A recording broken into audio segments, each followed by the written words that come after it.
सानेगाव आश्रमशाळा प्रकरण नक्की आहे तरी काय?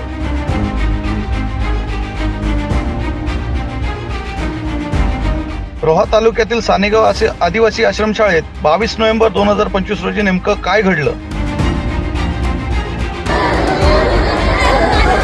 काय आहे सत्य? कोण होते ते पत्रकार? कोणत्या पक्षाच्या होत्या त्या महिला पदाधिकारी?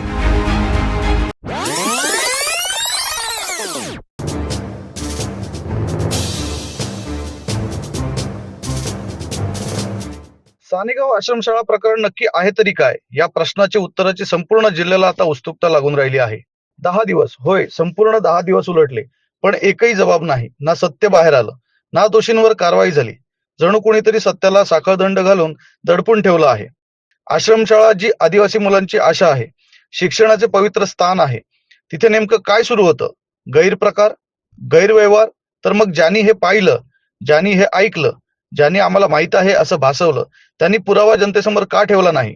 असं म्हणतात, या सर्व प्रकाराचा पर्दाफाश करायला 4-5 पत्रकार तसेच राजकीय महिला पदाधिकारी गेले होते. पण मग असं काय घडलं या आश्रमशाळेत की तिथे गेलेल्या पत्रकारांच्या लेखणीतली शाईच चुकली? त्या उपस्थित पत्रकारांना भीती होती का? जे राजकीय पदाधिकारी या प्रकरणाची सत्यता पडताळायला गेले होते, त्यांच्या पक्षाकडून या पत्रकारांवर दबाव टाकला गेला? इथे आणखीन एक प्रश्न संपूर्ण जिल्ह्याला उद्भवतोय, तो म्हणजे शाळा प्रशासन अजून गप्प का आहे? या आश्रमशाळेत कुठल्याही प्रकारे चुकीच्या गोष्टी घडत नसतील तर शाळा प्रशासनाने 10 दिवसात या पदाधिकारी तसेच पत्रकारांविरोधात कोणतीही तक्रार का केली नाही? FIR का नाही? कायदेशीर प्रक्रिया का नाही? जिथे तक्रार नोंदवायला 5 मिनिटं लागतात, पण इथे या सर्व प्रकाराची पोलीस प्रशासनाला संपूर्ण माहिती आहे.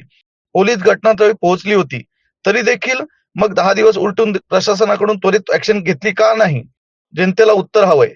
या सर्व प्रकरणाची माहिती जाणून घ्यायची असेल तर आजच रायगड प्रतिबिंब न्यूज चॅनलला सबस्क्राईब करा. इंस्टाग्राम आणि फेसबुक पेजला फॉलो करायला विसरू नका.